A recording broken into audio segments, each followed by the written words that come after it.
thoughts and opinions expressed during this or any broadcast belong solely to our guests or our hosts. These broadcasts do not represent or reflect the views of their employers, sponsors, or affiliated organizations.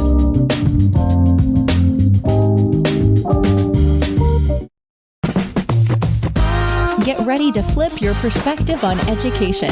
Welcome to the Flipboard EDU podcast, where every story is a plus. Join us as we explore innovative ideas, share stories, and discover the power of collaboration in the world of education. We dive deep into the latest trends, strategies, and resources to enhance teaching and learning. From EdTech tools to classroom management tips, we've got you covered. Let's collaborate, communicate, and educate with the best educators in the world right here on the Flipboard EDU podcast with your favorite coach, Coach Jeffrey. Welcome back, Flipboard fam, to another enlightening episode of the Flipboard EDU podcast. I'm your host, Coach Jeffrey, and today we are diving deep into the realm of affinity spaces and the significance of Black leadership in education. Joining me are three incredible guests who are trailblazers and advocates in this crucial conversation. We have Dr. Desiree Alexander, the founder, CEO of Educator Alexander Consulting and the Deputy Director at the Associated Professional Educators of Louisiana. From sunny California, we welcome Leticia Citizen, an education coach with Samsung Education and co-founder of Equity in Action California. And finally, returning to the show, Dr. Tutul Ntoya, a passionate consultant and board member of Our Voices Alliance, bringing perspectives from Southern California. Together, we'll explore the importance of creating spaces where marginalized voices can thrive and how we can uplift Black leadership in K-12 education. Get ready for a thought-provoking discussion on how these dynamic individuals are paving the way for change and empowerment. So let's jump right into it. Flipboard fam, this is your favorite coach, Coach Jeffrey. I have three amazing guests here today. First of all, I want to start off with Dr. Desiree Alexander. Welcome to the show. I want to welcome Miss Leticia Citizen. Welcome to the show. Welcome back to the show, Dr. Tutul Ntoya. Welcome to the show. Dr. Alexander, tell our listening audience a little bit about yourself. I'm pretty sure a lot of people already know you. Hello, everyone. I'm Dr. Desiree Alexander. I am the founder, CEO of Educator Alexander Consulting.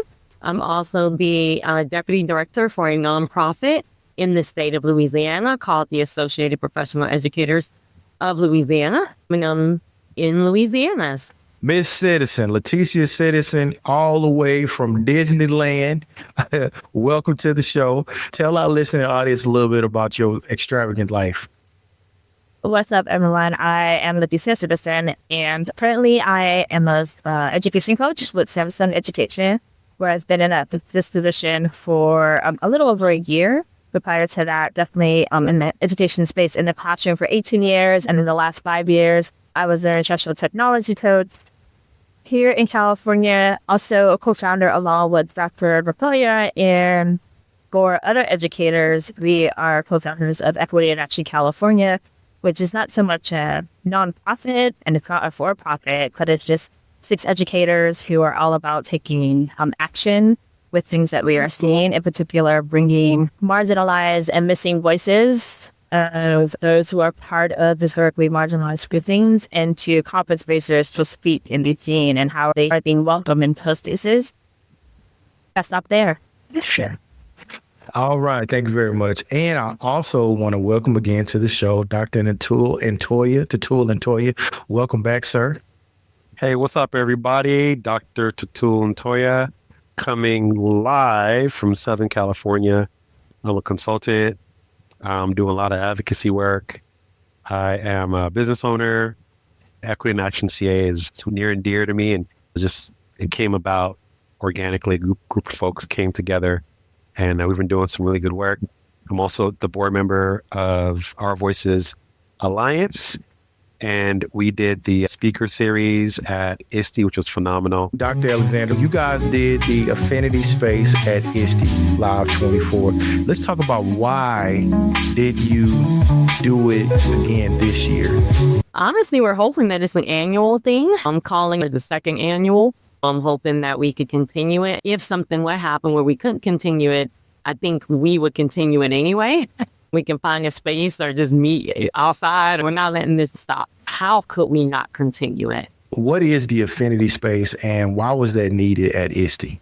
The Affinity space is a space for people that are usually part of the same racial group to come together and have a brave space to hang out, discuss topics. It really depends on what the purpose of the space is. Be in a space where you don't have to explain yourself, say your viewpoints or anything like that. That is the importance of it. In a space such as ISTE, which is such a huge international space, it's very important to come together because sometimes you walk in a room, you feel like you're the only one there. You walk down the hallway, you feel like you're the only one there. And you really start to internalize that and believe that you're the only one there. Or one other person that looks like you're like, oh my goodness, yay. But you don't know them, so you don't speak and that kind of stuff. So it's just really a lovely space you could come together and discuss the similarities, the differences, and go, okay, you're in this space too. How can we elevate one another? How can we support one another? How can we connect? So I'm not feeling like I'm the only one in this space. So I feel like that's why it's so important at ISTE. Thank you so much for sharing that. I want to go to Miss Citizen. I met you last year and you seem to be very passionate about creating a safe space for people of ethnic groups to be together to discuss and support. Tell me again this year, why was that important to you to continue to support that effort? Just to echo what Dr. Alexander was saying, we've just going to put it out there. We've claimed this victory and that it's going to continue to happen. One of our goals, I would even say, is to bring it to other conference spaces, right? We need Affinity spaces in that it allows for us to have these series of open conversations about things happening authentically and realistically in our lives. We just have those brave spaces where we can show up with all the feelings we're experiencing, share challenges, brainstorm together, laugh, cry, celebrate, and sometimes just hold space, not even to have solutions, but know that we are seen, that we are heard, and that possibly someone else is going to have a very similar experience, if not exactly to the T, but just some aspect of it, right? And so one thing that I love when we have these affinity spaces, especially when it is based on our racial identifiers, is to know, even if I identify this way, and even if I am sharing my experience, we are such pluralistic human beings, right? Just because I identify this way and you identify a similar way doesn't mean that we have the exact experience. There is beauty and diversity just within those single groups so that we can still celebrate how diverse we are within that identifier, and also to know others are experiencing it too. Celebrating one's identity in education, why do you support that in education? It's not celebrated. We are in heavily white-dominated spaces, whether explicitly or implicitly told we're not good enough or we're treated that way, we're not looked at as an expert. But you and I have talked about, we're given the kids that are labeled as being problematic, and that seems to be our only wheelhouse throughout education and conference spaces. Like ISTE, we are not celebrated. We are not looked at as problem solvers and being creative, and yet we are inventors, we are makers, we live life and have so much to share. The first year we did this, we did the debate. It was going to be the three of us and maybe 5 people. I remember I walked in early to greet people. It was already packed. I had chills, tears. I was like, you need to get it together. Desiree was finishing up the session, and then Tutu was supposed to be on his way. That I'm calling him like, yo, where are you? You are late. You need to take her down. I'm texting Desiree like, as soon as you finish, you got to get there fast. And even to watch their reaction when they walked in, there's just something about it. And I would say there's something about being able to celebrate and do all those things because it's not normal for us in the spaces that we occupy. It is such an exception. It never happens. And so, but this is why it's important to that. You've been on the Underground Railroad for years. Even when I was just starting out, you guys were always making space. And I want to give you your flowers for that. You have participated again for the second year in a row of getting this off the ground. Tell me what this means to you and the turnout that's even better from the previous year. How do you feel about this? Yeah, thanks a lot for that, Doc. And I have to apologize. My internet is acting up. My wife and kids are home and everyone's on their devices. So my internet is rebelling a little bit. So apologize for that. It was like Leticia was saying, when we did it last year, we came together and we were going to be a handful of people. Let's come together in a circle and we're just going to have a conversation. Let's just talk. So we had, I think, one point we're going to talk about. And to echo Leticia's story, she was calling me. I forgot why I was running late. I couldn't find the room. So I'm walking here, I'm walking there, and I had to, some volunteers finally pointing me in the right direction. And Leticia's calling me. She never called me before session. She's busy getting set up. I picked up the phone. I'm like, yo, is everything good? She goes, where are you? I could sense a little urgency in her voice. I was like, yo, I'm on my way. What's up? She goes, just hurry up and get here. So as soon as I turned the corner, because it was where they put the room last year was like hitting the cut.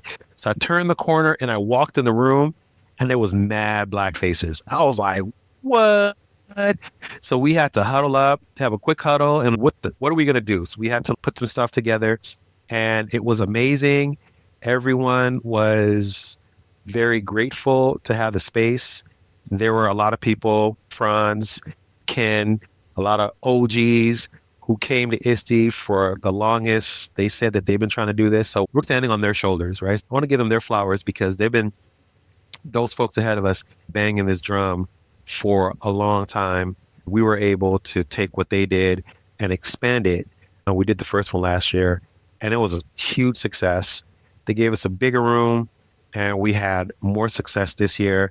To hear the comments from the participants and the connections that were made. There was a table in front of us and there were some brothers, his wife, and there was another individual that I met, Chanel, and they were amazing. I actually connected with them on LinkedIn, and just to be there with all those Black folks, all those educators, their principals, there were district level people, there were doctors, it was just Black excellence everywhere. And it was just great to have the privilege of being able to facilitate that space. I'm from the South, and there are very few people of color in administration in K-12 schools in the state of Texas. What does that mean to you when you hear that, sir? And it's even fewer Black men. So what do you hear that? When you hear that, Dr. Natoya, what's your visceral reaction to that statement? It's the brothers. Every time I see brothers who are in the space, it always makes me feel good.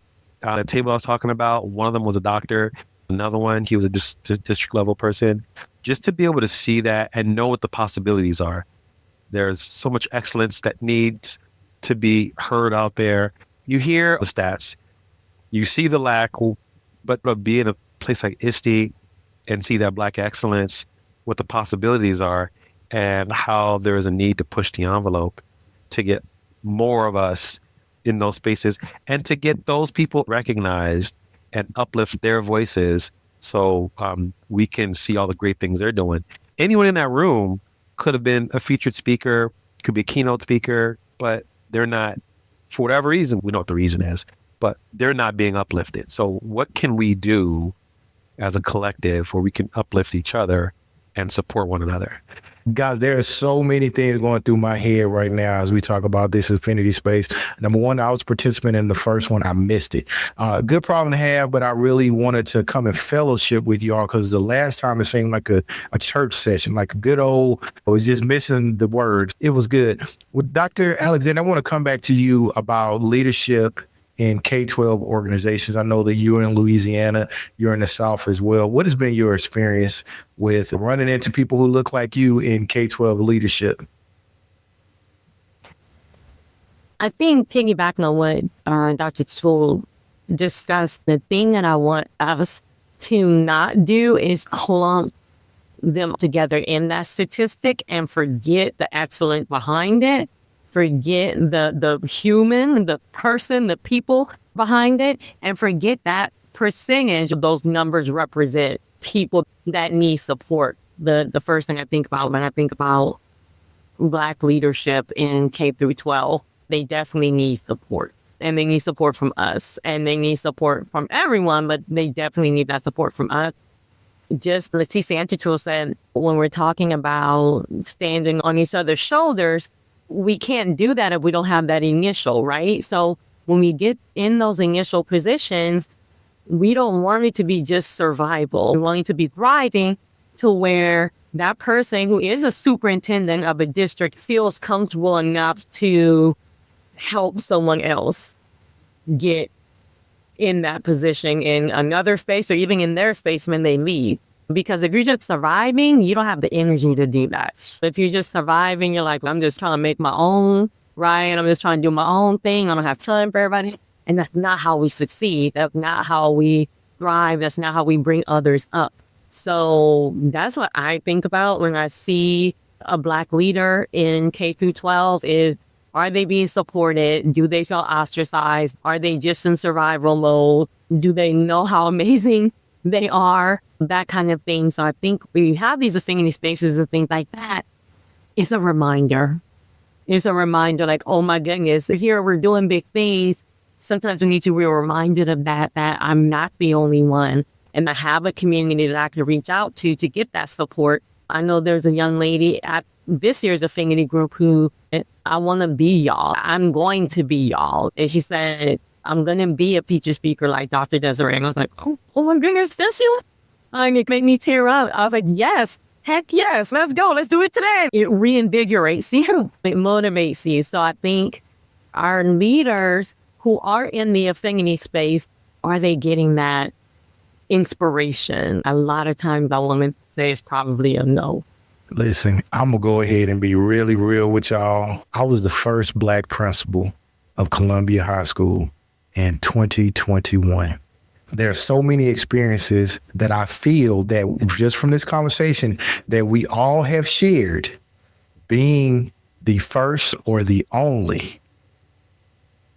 Leticia, how do you support? What is your initial support for somebody who is the first or the only in a situation or somewhere where they need a little nurturing? How would you go about approaching that person?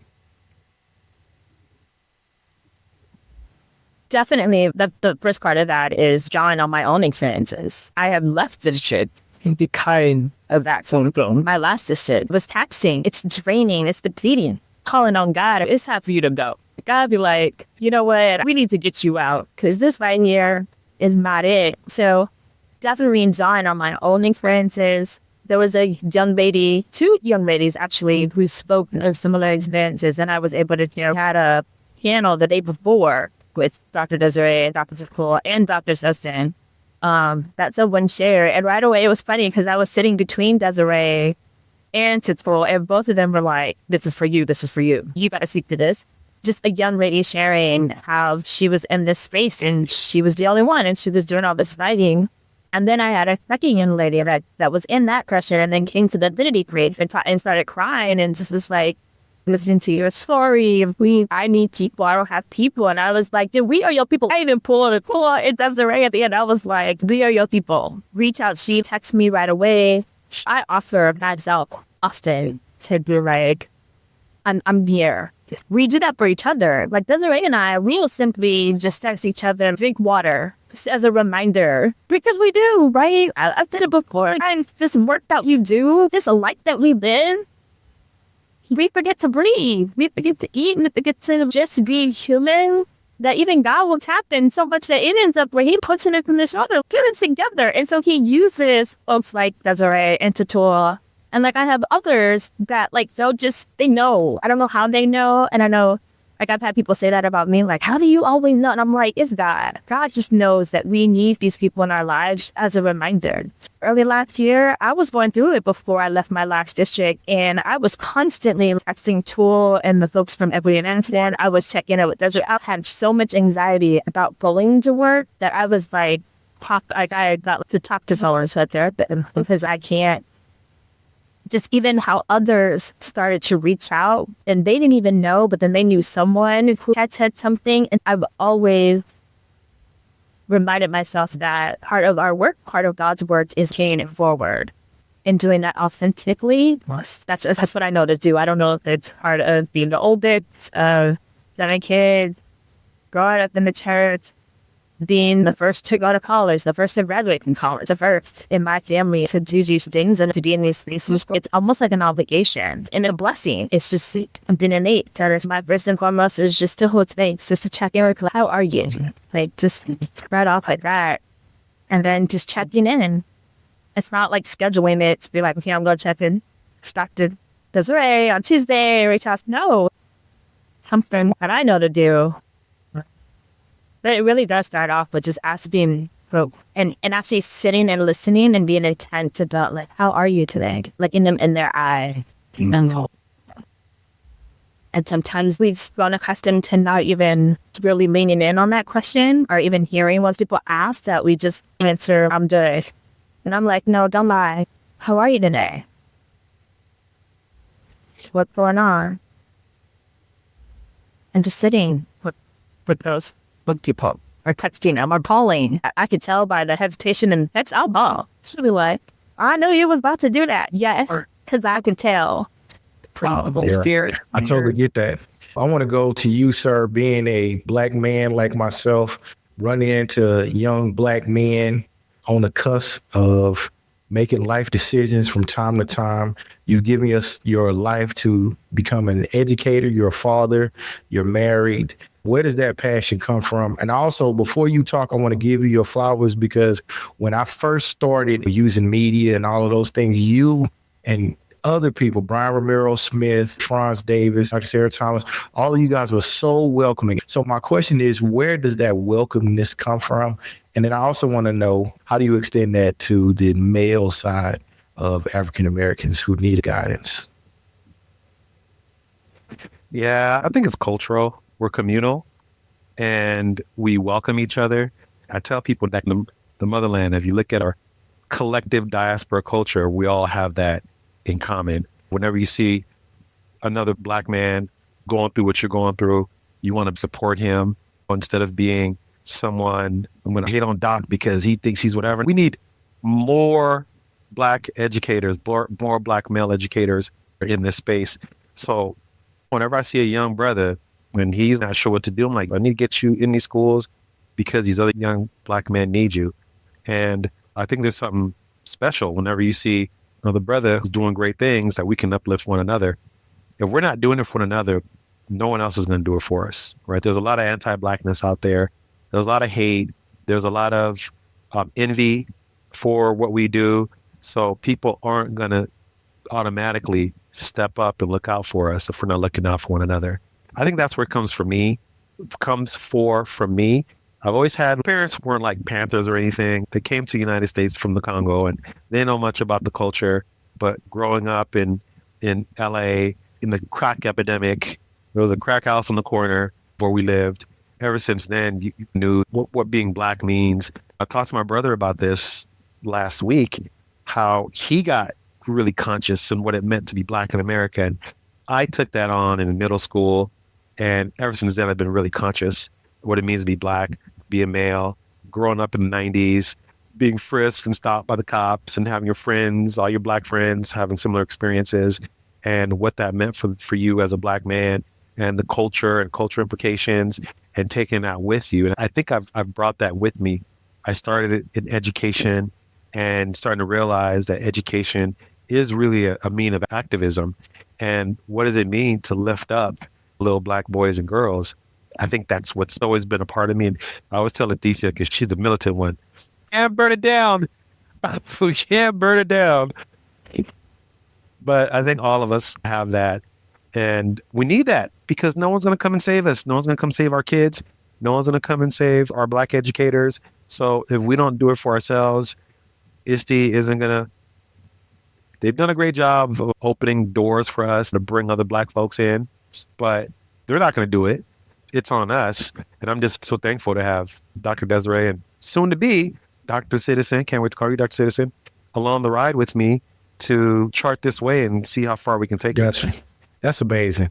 ISTE allowed other affinity groups, not just African Americans, to get together. Every ethnic origin had a space for affinity and growth, whether it's LGBTQ plus, the Asian American group was there. There was a bunch of different people who had affinity spaces. I was looking for this one. I was traumatized when I saw this, and I was looking for you all just so I can see your face and see what you were doing because of what I saw. I was watching television. There was an African-American superintendent in Indiana at a graduation ceremony. He was getting ready to shake the hand of a student who was walking across the stage. And her father gets up out of the crowd, interrupts the ceremony, puts his hands on the superintendent and pushed him towards the back of the stage and said, "Do not touch her. He cannot touch her." Now, as I did my research about this particular situation, this young man was upset because his daughter was involved in some type of situation where he felt that the superintendent slighted his daughter. The superintendent rolled his eyes when his daughter made the claim. She got suspended, but she was still able to walk across the stage. This father got up out of his seat and disturbed the sacred ceremony and pushed this African-American male towards the back of the stage. And he had to raise his voice to, "Hey, man, get your hands off me." My disturbance about that situation was that not only did he have the gall to break up that ceremony, but that nobody came to his rescue before he made it clear that this was not supposed to happen. Now, you guys don't have to say anything, but I'm just telling you, I was disturbed by that. I feel that those affinity spaces you create make a safe place for us to discuss the best way to handle those situations. Because although it happened to that young man, he handled it in an amazing way. Some people who are assaulted sometimes react with assault. Now, you ain't got to say nothing again. I'm just saying that's how I felt. That's why I was looking for y'all at the thing that happened right before the thing canceled. It's hard being in white spaces. And a lot of times we feel that moving up means you need to be there. I remember when I wanted to go into high school, I needed to change the space. I got a job into this white district. And I was like, yeah, that's it. I'm going to go and I'm going to make my mark there. My good friend was like, Tatul, it is so white up there. You would not fit in. I think there's this fallacy that we have to go to the space where we're not welcome to feel that we've accomplished. When you get there, no one was there to support that young man, the superintendent. No one was there to stick up for him. There was no community. Lonely. I was at a school where it was a majority white. I was the only black teacher on staff. Felt the weight of being a black educator. I think we have got to protect our energy. And how do you protect your energy? Get that support from others when you need it the most. If you don't have that in that space, it'll drive you away. It'll literally drive you away, and almost drove me out of the education space altogether. And I'm hearing stories after stories of other folks who go through something similar. And Leticia talked about this a little bit. She had her folks, we were there for her when she was going through her situation. If the support wasn't there, what would have been like for you going through that day in and day out? I can say that when the young man put his hands on that guy, I don't have the self-control to react in which he did. I commend him for his self-control, whether it's black, white, green, yellow, or whatever. The ability to maintain poise is something that we always have to do. We always have to maintain poise because of the stigmas and stereotypes where a facial expression will cause you to lose your job. I have been in those situations. And I sometimes want to be with people who understand that. I've had some great white people who have furthered my career. Scott Moody, I go through the list of the good white folks that can help me out. But I'm just saying, to experience that and understand where I've been, then to see that people still have jobs after I've been where I've been, that gives me hope to be poised in those situations. let's not disregard the fact that even before we get to the point, we have no choice, right? We have to maintain faith. The initial shock that we have, I feel like that's all. It don't matter how many times it happens, at the rate that it's happening, every time it happens, there is that initial shock. It's almost like an out-of-body experience where you're like, get mad. Ever since 2020, people are like, we're in 2020. It's 2024. We're still here. Baby, it don't matter what year it is. Like, it's still rooted in white supremacy. There are systems in place that have maintained this for centuries. That shock feels like an eternity. I feel like that shock is God's way of getting us to prepare to be okay and how we get through it. Everybody always tells me, watch your face, fix your face, watch your tone. We're already going through the checklist of how to watch your tone, how to respond. And even when you do all those things, they still find some way to come at you that I'm like, I gotta defend myself. Are we not gonna have a conversation about what started? Am I not gonna be commended on how I didn't hurt him? There's the life that still comes out of it, but I feel like that initial shock is always still there. And we could unpack that too. That becomes a whole another thing to unpack. We could say how many times just us individually have gone to things like that, how many times collectively we've gone to that, and it's still, it did not just happen that we ourselves are going through. Then it's almost okay, but to make sure that I remain a human in this while others are acting this whole kind of. So, Doc, what? I think it's important, if I can piggyback on that Leticia said the right word of unpacking, because the knapsack is heavy. The checklist is heavy. All of this stuff that we have to hold. When people say, I'm not going to experience what it is to be a Black woman unless I'm a Black woman. Same thing for all other races, all other sexual orientations, or all other everything. And it's true because we don't know what's in the knapsack unless we have the knapsacks. And somebody put their hands on me, put a gun in my face. You don't know until it happens. It depends on the day, the time, how I feel, what happened before that. If I'm happy or sad, what I watched on TV last night. It depends on a lot of stuff, how I react. That initial shock is going to be there. But then I feel like it's a different checklist that starts happening in your mind when you start realizing, oh, that was a racial statement, or that was not okay. Because then you're like, okay, do I want to lose my job? Do I want to be on the news? Do I want to be on TikTok? Am I going to represent my entire race with what I say next? Not just me. I'm going to represent all Black people, all Black women, all this, all people from the South, because I can't just speak for myself. And I've never known that freedom. I feel like it has to be a really awesome feeling to just be able to speak for yourself. And I have to be so freeing to say, Desiree's just going to wild out, and I'm just representing Desiree. Like, I've never had that freedom, and it must be really nice. Everyone should have the freedom, right? We don't get rid of the knapsack. The knapsack does not come off. We can unpack it, have someone lift it up to take some of the weight off, but we cannot take it off. I was talking to a friend of mine, and we were talking about minority. She's part of the LGBTQIA plus community. I'm Black. I was trying to come up with a way to say it's a difference because I can't fake it even if I wanted to, right? I can't. And she came up with an invisible minority. And I was like, oh, I like that. So we started saying that in our conversations with each other. She's very proud. I don't think she would ever deny who she was, but she can't. If we were all getting pushed on trains, she could. I cannot. And that's a huge difference. When you talk about the guy, how he responded and all that, there's a lot in that response. Some people, I heard, shut up. You don't know how you're going to respond. That's probably why you're not superintendent now. You got to have some cool, and you have to be extra. You can't be mediocre. Let's just be real. Like, you can't be like everybody. You can't. You got to be stellar. You don't know unless you're in that actual situation. And he knew this man. All that plays into it, right? He has seen this guy before. He knew this wasn't like a stranger coming. We can't say how we're going to respond. But I agree with you that I do applaud his response, whatever it was, because it was off camera, but we know a little bit of what it was. So that's what I think. I commend that young man.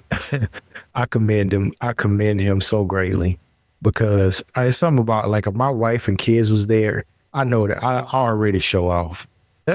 Lord have mercy. Go ahead. I was going to add too, the other layer of that, which is rarely seen and is really kept in-house, is then our reaction to everything that did happen to us, right? After we have sat down, after we've sat with it, that's another moment that contributes to that knapsack, that contributes to how our soul plays into it. I don't know how many times I will keep myself composed, and then when I get home, when I get to my husband, when I'm texting them, the tear just comes out, right? And I always tell people, you got to lean into that, because if we keep it in, we just make ourselves sick, right? It is such an attack on our soul. And here we are as outsiders watching it all play out. You're expressing how you felt about it, but it's even the part after that doesn't get seen, or it's kept in the family, or you do it alone. If you don't, then it is going to come up the next time. That person who even thought about trying to do something, it might not end well for them, but then it leads to all these other things. So that's another. I love that. And see, that's why the affinity space was so much needed, because the conversation we just had would have been talked about, or you could have connected with somebody at that place. You could go to Desiree. What do you think I should have? How do you think I should have handled myself? She broke it down to the cork level, the perspectives on how we need to be and how we have to react in our profession that we love. That's exactly what we need. And that's, again, I hate I missed it, but I'm so glad to see the progenitors of it and be going. Now, I guess it's a good time. We try to keep it to about 30 minutes, but this was a good conversation. Hey, Dr. Desiree Alexander, thanks for coming on the show. Where can our listening audience find you at, and what do you we can works that we can promote for you? And you can always find everything about everything that I'm doing at educatoralexander.com. So if you go there, you can find my book. You can subscribe to my YouTube channel, my newsletter, follow me on all the social media. So it's a one-stop shop for everything that I'm doing. What do I have coming up? World domination. I got you. All right, Leticia, what about you? Where can our listening audience find you at, and what do you have that you can promote? So I'm on the social at City Coach, mostly Twitter and Instagram. Then there's things that you can, for me right now, there's no promotion. I'm in a doctorate program, getting my PhD. So I'm working on that.